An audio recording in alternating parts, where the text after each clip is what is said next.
Hello guys, it's Harden here, back with the first Eve Echoes video in a long time. This is just going to be a short one. It's been a while since I've done an update on my AI ship and how that kind of works and the kind of tactics and the fittings on that. So I thought I'd run you through that today. It might give some of you some ideas, but likewise I'm always open to suggestions and thoughts on how I can improve the performance of this. It's been very useful in the past, some of the feedback I've got on YouTube. So if any of you think I could improve things, then please do let me know. So I'm just going to go ahead now and jump in, set active, and let you have a little idea of what this ship is currently doing in terms of AI. So there we go.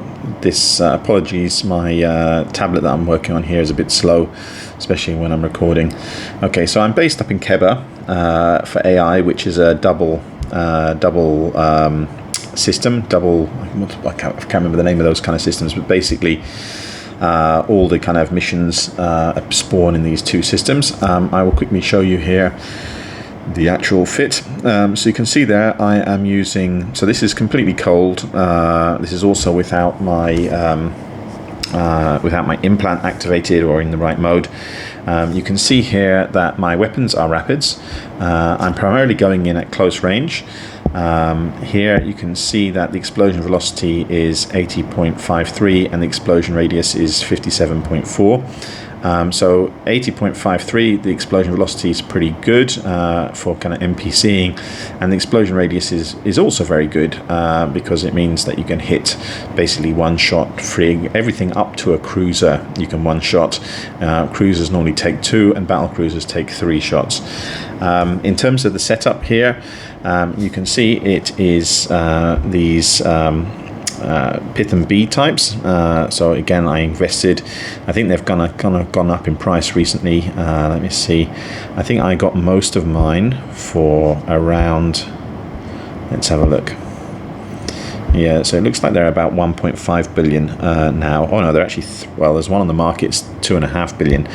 I got most of mine for around 800 million, just with buy orders on the market and collecting them over some time. So that's the top slots. The low slots is the web. The web isn't that useful because normally the NPCs are out of range, but it sometimes they do come in a bit closer, and it just helps the AI to catch the kind of frigs and kill those a little bit quicker. 2 target painters again just help with the smaller ships, and then a newt which helps with kind of cap stability, which you can see there is currently stable. In terms of the low slots, basically I found that I can with no issue do the AI missions, the expert missions, with just one shield booster. So there's no other tank on this. So I recently added in a missile guidance computer. I could have added another ballistic control, but the kind of additional DPS from that was quite small, and I thought it might be more useful to add in the ballistic control. Sorry, not the ballistic control, the missile guidance, because it does give the rapids a little bit more range, and also helps them kind of hit the smaller ships a little bit faster. So again, just to show you on these missiles here, I forgot to mention, so you can see the rapid range is 54.5 kilometers, which if you're warping in at 0, it's very, very rare for any of the NPCs to get beyond that range, so they can hit out to that. Okay, and I will just, in terms of the drones, I've got Berserkers. Again, I did have Valkyries before. They are good for the smaller ships, but actually now this ship generally obliterates the smaller ships pretty damn rapidly. So the time it spends, the most time it spends in any kind of encounter is actually shooting the BS and the battle cruisers. So I thought it would be better to move over to heavy drones there, although my skills on the heavy drones are not quite as good.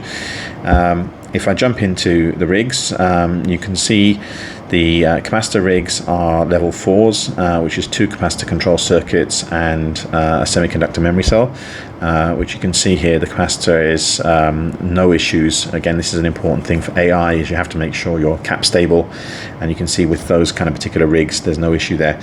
In terms of the offensive rigs, I'll quickly show you what I've got here. So here, these are both assisting the shield boosting. So the core defense charge reduces the cap usage each time. I believe that's what it does. Sorry, doesn't affect cap. It basically means that your shield is activating 24% faster, so it's cycling faster, so that helps with the kind of repair amount. And then the operational solidifier is the activation time adjustment. So again, that, oh hang on, am I misunderstanding this? Oh, sorry. Yes, I've misunderstood that. I got them the wrong way around. Basically, this is the shield boost amount bonus. So basically, every time this activates, it gives an extra 24% of boost. And this one is the one that gives the activation reduction. So overall, it makes the shield booster about 20, well, again, it's 22 and 24. I'm not sure what that adds up to, but I'd say it's about 50% improvement in the efficiency on the shield booster.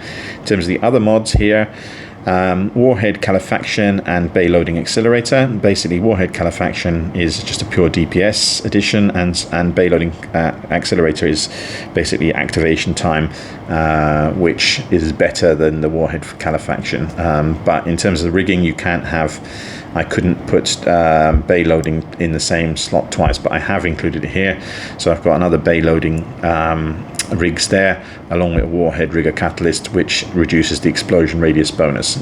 So reduces the explosion radius, which again means the damage done by my missiles applies much better on smaller ships. So that's the rigs, and then I'll jump into the core here. Again, just taking a little bit of time. You can see the defense there is 250,000, again with just that shield booster, so, and natural resists. So in terms of the basic attributes, again, I think I've shown this before. Missile torpedo damage there, the first one is 18% additional. That's followed by another 8.66% on the second one. This is thermomagnetic capacitor, 10.64, which is again very useful for AI. Then the next important one is the missile torpedo thermal damage, which is a 10.64 bonus on that. You then have another 11.2% on the shield, and then there's a kinetic missile bonus, which I don't, again, doesn't really make that much difference unless, because I'm normally in thermal mode. So again, that's kind of a pointless one, but it can be helpful sometime if I've forgotten to actually go into the right mode. And then in terms of the expanded attributes, let's look at those. Let's minimize this one here. You can see there is an additional missile torpedo thermal damage. So that's in total the 10% from the previous set of stats or the basic attributes plus this one means that I get about 30% additional bonus when I'm in the thermal mode. So that really kind of meshes well with the implant. Okay, and then large missile activation. This is one of the ones you can select. I did experiment with this. I did look at the pure DPS, the damage bonus, and I looked at the missile activation time, and I found that in terms of the DPS delivered, the missile torpedo activation time, even though minus 4.2 looks like quite a small bonus, but it actually applies much more DPS than the 10% pure DPS bonus on missiles. So that's why I've gone for that. And then finally here, I am going to be working on the next one here, the Learning Protocol Library, which again will probably be in like a missile option. Let's just move that. Sorry, that's in the way here on this recording. So if I go into missiles, here I've currently got large missile torpedo activation. So here I will probably add another damage one. So let me see, large missile torpedo damage here. Although I could again go for better application. So I've got this currently at level 5. which will be an 11.40. The only thing holding that up is these things here, nanocore materials. I have about 25 saved up. I'm not quite sure where I get them. I think it's from the Concord pass. I've collected them bit by bit, but you need 6. There are 4 more training slots to go. So 4 times 6, 24. I think I've got about 27, which doesn't leave me much leeway. So I haven't tried to push that yet. And also I still need some more of these, which are hideously expensive on the market now. But I am going to try and push this one up, but then I will leave it there, because after that, this becomes exceedingly expensive in terms of materials and the cost. So I'm just going to bump those 3.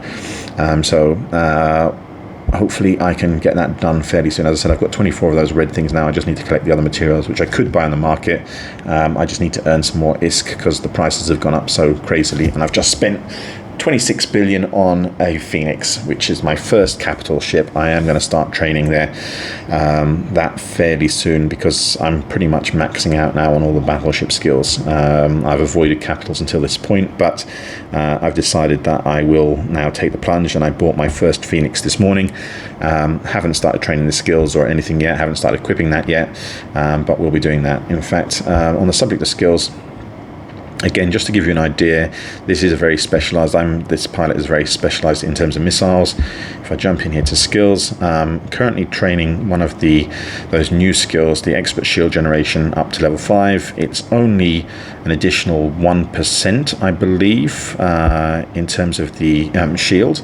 So it's a minimal benefit, but then again, I've done that on a lot of things. So you can see here, shield operation is all at level 5, but you can see the capital stuff, I haven't even started that yet. So that's the next project for me. And then you can see here, shield generation there.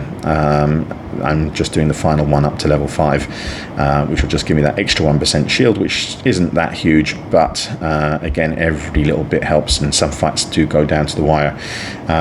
Again, here on the defense upgrades, you can see I have got some destroyer stuff there. I didn't realize I had that. And cruisers I've kind of ignored. Battle cruisers I had, and then battleships again are kind of maxed. And again, I need to look at the capital ships now soon and buy those skills. But again, I'm quite poor, as I just spent 26 billion today. Okay, and then in terms of other skills, the primary ones here are missiles, because again, this is a very specialized missile character. You can see here all the basic missile skills are all at level 5, even the expert one there, and then we get down to those additional skills that they added in. So precision guidance now, I have pushed that up to the first 2 to 5. The expert precision guidance is going for a ridiculous price on the market right now. Let me see. Let's see what that is. Skill chip, a missile, and then we go expert precision guidance. Yeah, look at that. That's 14 billion to buy one skill chip. So that's a nope for me, especially when as I said, I'm trying to now get a Phoenix for each of my characters. So you can see the first 2 anyway I have done. The same with the target navigation prediction. I've done the first 2. Again, the expert is again around 14 billion now. The missile bombardment, I did actually manage to pick up the expert version there, so I've got the full damage bonus now. And then missile projection, which is more about range. I've done the first 2, and the same with missile propulsion, the first 2. So yeah, these other ones, the expert versions at 17 billion a pop, unfortunately I'm too poor for those. And then in terms of drone skills, you can see that I haven't got any skills in small. I really focused on the mediums for Valkyries for just general kind of PvP purposes, but I have actually over time, as I've been running out of skills to train, I have started kind of moving into large drones as well. So you can see there, but not maxed. They're only 554 instead of 555 on all the missile stuff. And again, you can see some of these advanced ones I've done the first couple of levels, again not maxed them out the same way, because generally my DPS is coming from my missiles, so I focus on that first. So that's the skills. Now I'm going to quickly show you when I undock here, give you a little bit more detail on the DPS this ship is capable of.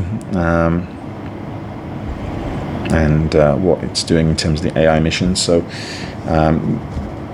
currently with this setup, I complete my daily 50 encounters in about 6 hours, which is good because it means I'm only using 6 of the amethyst crystals every day. So it's possible to obviously do it a lot more with a lot cheaper ship, but again, I found that the AI has been quite stable. I haven't lost a ship, again, probably cursing myself now. I haven't lost, or jinxing myself now, haven't lost an AI ship for quite a while, and when I have lost AI ships, I generally have been able to get the IP back because it's been some issue that NetEase has kind of accepted. So you can see here, this is where I haven't got this ship in any particular mode. So I'm just going to actually put this into the thermal mode now, and I will show you what impact that has on the DPS. Okay, so we're into thermal mode now. So if I scroll across here and jump into the fitting, you can see there I've only got 28 million in my account after buying that Phoenix today. All right, so you can see now the DPS is 5,769 cold. I forgot to mention here that I have actually also invested in some pith and B types in the low slots as well. Not completely yet. I still need to buy a few. I need to buy a few from my other accounts, but that also has helped the DPS. And again, just to show you the shield, that's a B type, and I've got a hook missile guidance in there, which is the best I think you can get. I'm not sure if there's anything better than that. So in terms of the DPS, you can see 5,769, of which 5,657 is coming from my missiles. And now what I will do is I'm just going to activate my ballistic controls, this is how my AI does it, because it's not smart. It basically just activates them all at the same time. If I jump in now to here, you can see that the DPS on this is 10,421 on my Raven, AI Raven. So again, that does help the AI clear missions. And then the additional thing I will click on here is I will click on this. This one kind of cycles a little bit faster. The ballistic controls take like you can see there, it's like 3 minutes before they can activate again. But if I click on this here and jump in here, you'll be able to see that, hopefully if it's not laggy, you can see here that the range hasn't changed. You can see the explosion radius is now down to 25 and the explosion velocity is up to 114. So while that is active, it really does decimate the smaller ships. So what I'm going to do now is I'm going to actually start a mission here. I'm going to start the AI. I have already loaded up. And let's see what we get. So let's see. So it's picked up 5 missions to start with, which is quite good. Let's hope the first one is in this system so it doesn't decide to jump. Okay, it is in this system, that's good. And then you can get an idea of how this works. Again, the only thing is I have actually used the ballistic control, so it's not going to be doing that insane DPS, or at least on that first thing. But I think what I'll do is, for this video, I will leave it to run through the entirety of the first mission. Let me just quickly check which one it is. It's the attack on Dulcia. So that's one of the more expensive ones. That's one of the larger ones. The final wave, I think it has 2 battleships. So you can see here, warping in at 0. It does take its time. One optimization, if I wasn't using these ships for anything else, the one thing now, because it's quite a cap stable ship, is I would potentially, if I lose the ship again and I can have the opportunity to switch the rigs, I might actually go for a targeting system subcontroller instead of one of the capacitor controls.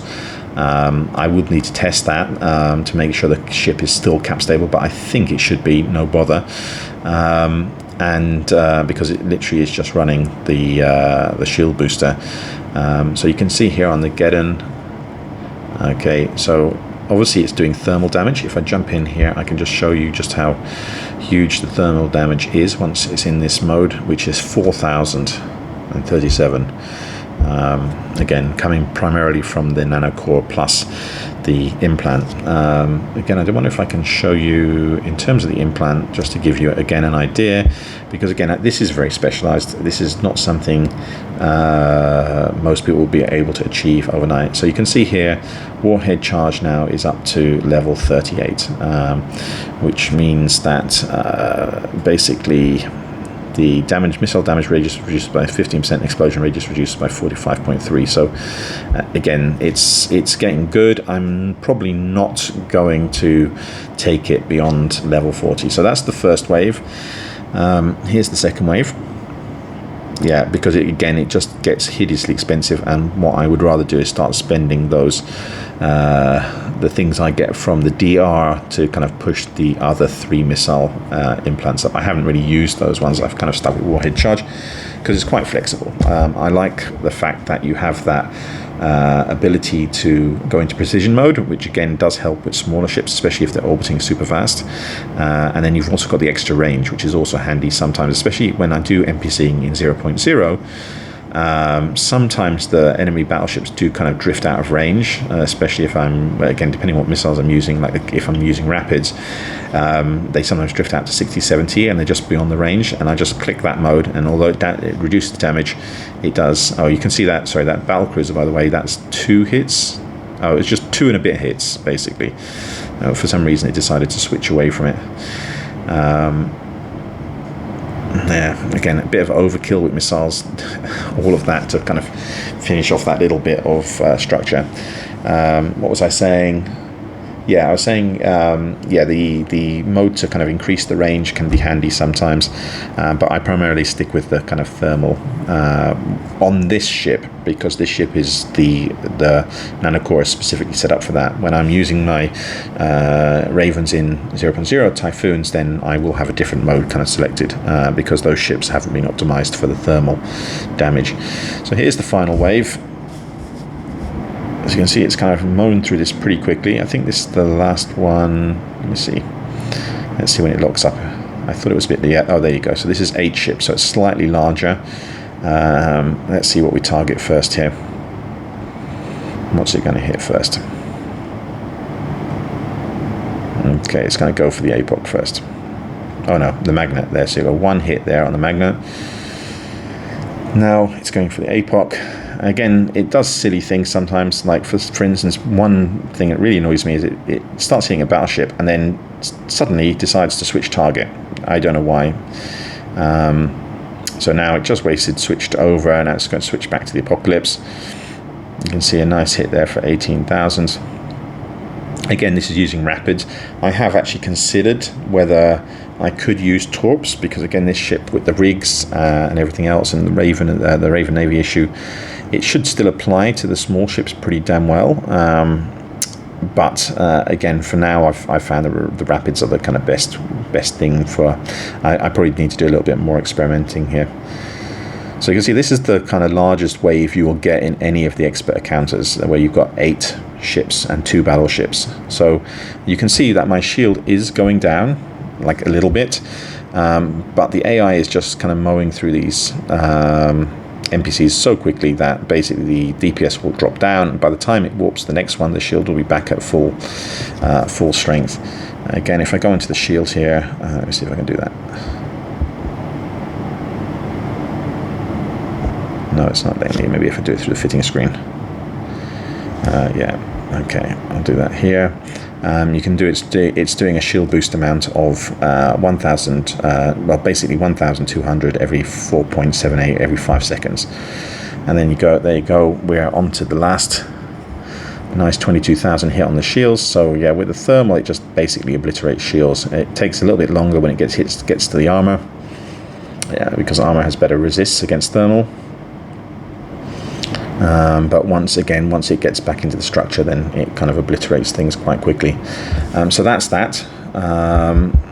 Again, I do find that I have to keep an eye on the AI, not as closely as I'm doing now, but I normally run it when I'm at work. But I have to check in every half hour or so, just to make sure it hasn't got stuck, because occasionally it will clear its 5 missions before the 30 minutes where the mission timer refreshes.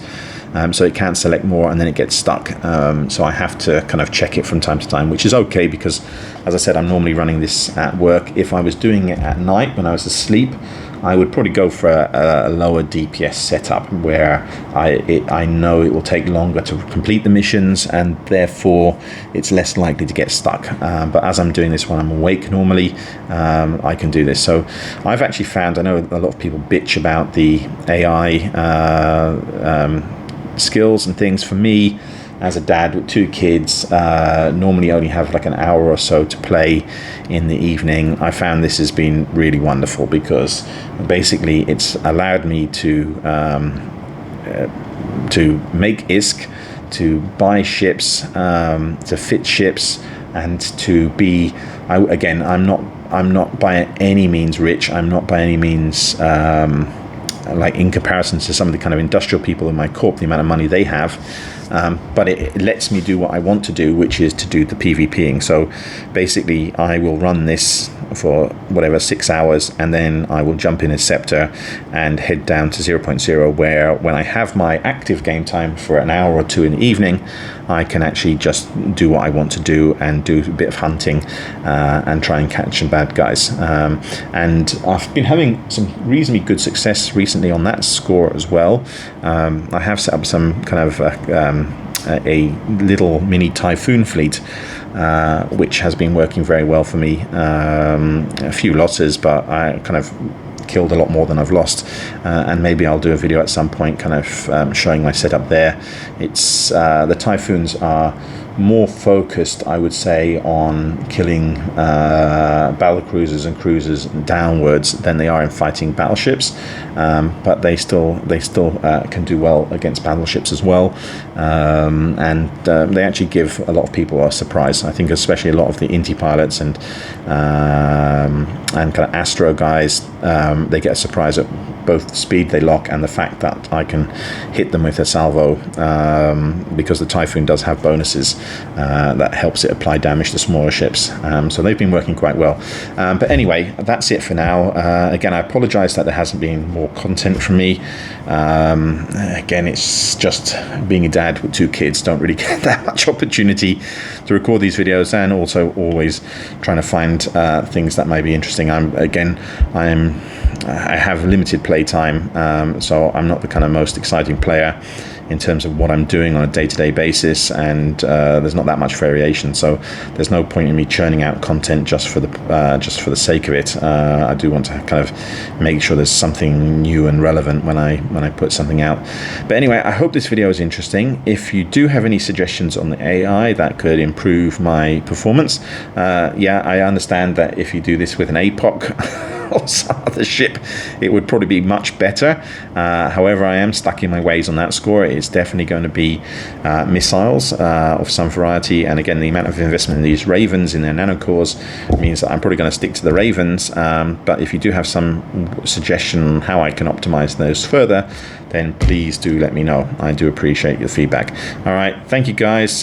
Please like and subscribe. Take care. Bye.